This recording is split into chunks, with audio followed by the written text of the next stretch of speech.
There had never been rain, not once, not ever. The pre-flood world didn't work like ours. Genesis chapter 2 verse 6 describes it plainly. A mist rose from the earth and watered the ground. No storms, no downpours, no floods. The sky had never opened, and into that world, one man received an instruction so enormous, it should have stopped him cold. Build a vessel 137 meters long, 23 meters wide, 3 full stories tall. Noah wasn't a shipbuilder. There were no shipbuilders. There was no ocean. The thing he was being asked to build had no equivalent anywhere on Earth because nothing like it had ever existed. Using AI reconstruction, we've brought this construction project back to life, stage by stage, from the first tree felled to the moment the door sealed shut. What came out of that process changes how you see this story, because the Ark wasn't just an act of faith. It was one of the most complex engineering problems any person has ever faced. But here's what nobody talks about. It didn't start with wood. It started with soil. A structure weighing thousands of tons doesn't sit on soft ground. It sinks, tilts, and one end settles faster than the other. Joints crack open, and the whole frame twists apart before you've finished building. Noah had to find ground that was flat, hard, and close enough to the cypress forests to make hauling practical. The problem, that constant earth mist kept the ground almost always damp. Damp ground compresses unevenly. So before a single log moved, Noah's crew cut drainage channels around the entire site to pull moisture away from the work area. Then came the leveling, stone by stone, root by root.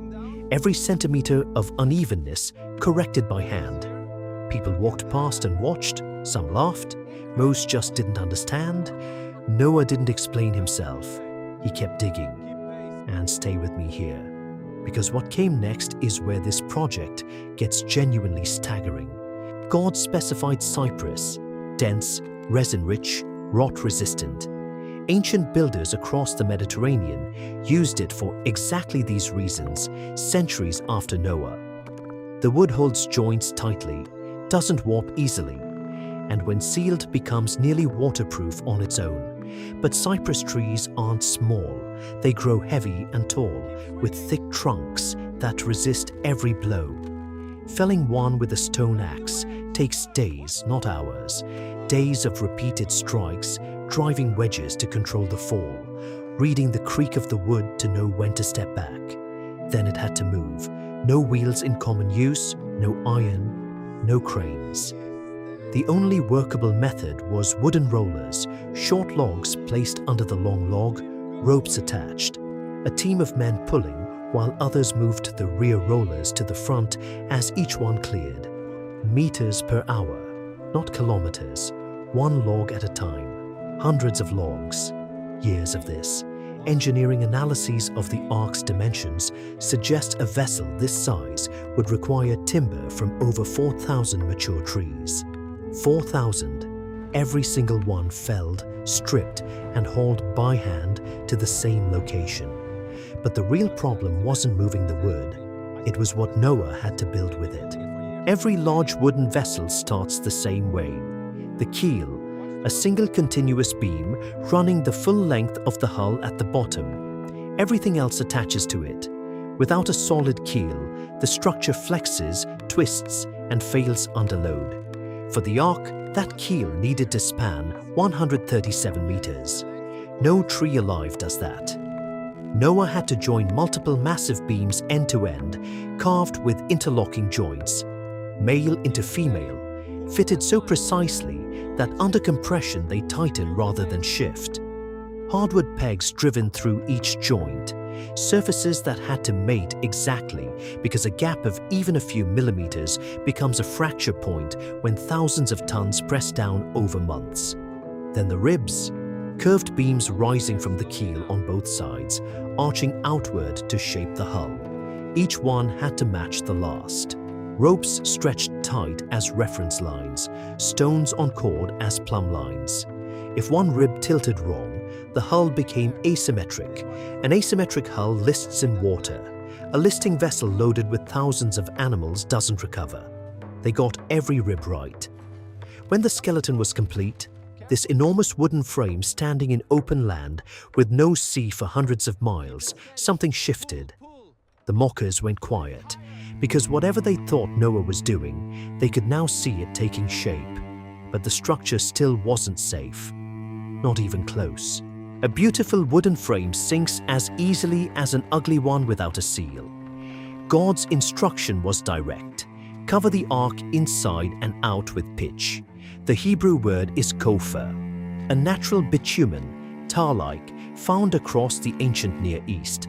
Archaeological evidence from Mesopotamia confirms it was used for waterproofing baskets and boats long before Noah. It works by penetrating every crack, then hardening into a film that water can't pass through. The process was brutal. Heat the bitumen until it liquefied. Apply it fast before it stiffened. Cover every plank, every joint, every seam. Outside first, then inside, because wood breathes. An unsealed interior swells from within and forces joints apart. The smell alone would have been overwhelming. Hot tar soaking into everything, clothes, skin, hair. Then came the door. Genesis chapter 6 verse 16 specifies it plainly, a door in the side of the ark, large enough to admit the largest animals on earth. A massive opening cut directly into the hull at its most structurally vulnerable point. Noah built the frame heavy, thick beams on all four sides, diagonal bracing at each corner, a vertical pivot system, a massive wooden shaft rotating in carved sockets top and bottom, because there wasn't enough metal available for conventional hinges at this scale. Then Genesis chapter 7 verse 16 records something no engineering explains. The animals entered. Noah's family entered, and the Lord shut the door, not Noah. God closed it. The man who spent decades building every millimeter of that vessel did not seal it himself. That final act belonged to someone else entirely. Stay with me, because what the flood did next, nobody inside that hull was ready for. The flood didn't begin with rain. Genesis chapter 7, verse 11 is specific. The fountains of the great deep burst open first. Underground water systems, under immense pressure, ruptured at the same time. The ground fractured, water forced upward through fissures in the earth. The tremors preceding this would have been felt for miles. Noah's family felt the ark shudder before a single drop fell from the sky. Then the rain came, the first in human history, and nothing about it was measured or gentle. 40 days of it, continuous, the kind of volume with no reference point, because nothing like it had ever occurred. The people who'd laughed at Noah were now standing in water with nowhere to go. The Bible doesn't describe their final hours. It doesn't need to. Inside the ark, the hull groaned as water pressure built against the outside planks. The timbers settled and creaked. And then, the moment that must have been both terrifying and confirming at once, the floor lifted. The ark floated. Every joint, every peg, every layer of pitch held. The vessel that had never touched water rose off the ground it was built on and moved for the first time. Outside, mountains disappeared beneath the surface. Inside, 8 people managed thousands of animals through a daily rotation of feeding, cleaning, and structural checks. For 5 months of open water, with no navigation system, no destination, and no way to see what was happening beyond the hull. Then, without warning, movement stopped. The ark had settled onto the mountains of Ararat.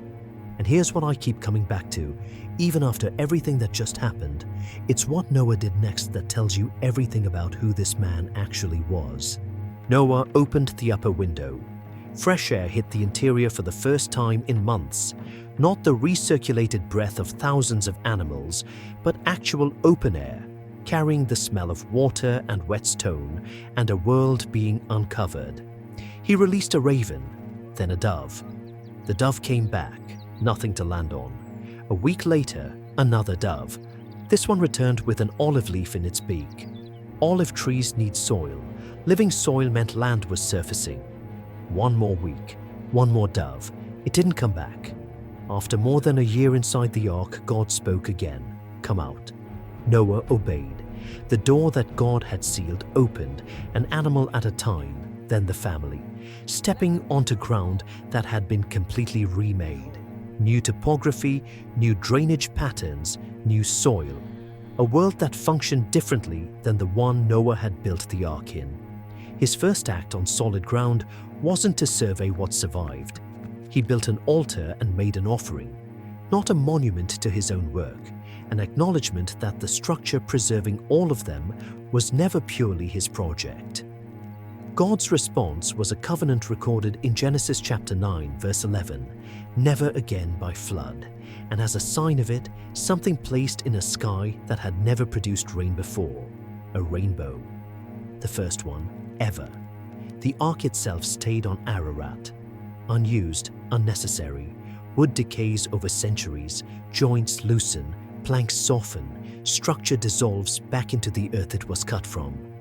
Noah built the most complex structure of the ancient world. He built it without precedent, without machines, without a sea to launch it into, and without any living person who believed he should. He built it over decades of daily labor, while the people around him decided he was delusional. And when it was finished, when every joint was fitted, every plank sealed, every compartment organized, he walked inside and waited. The building was his. The outcome never was.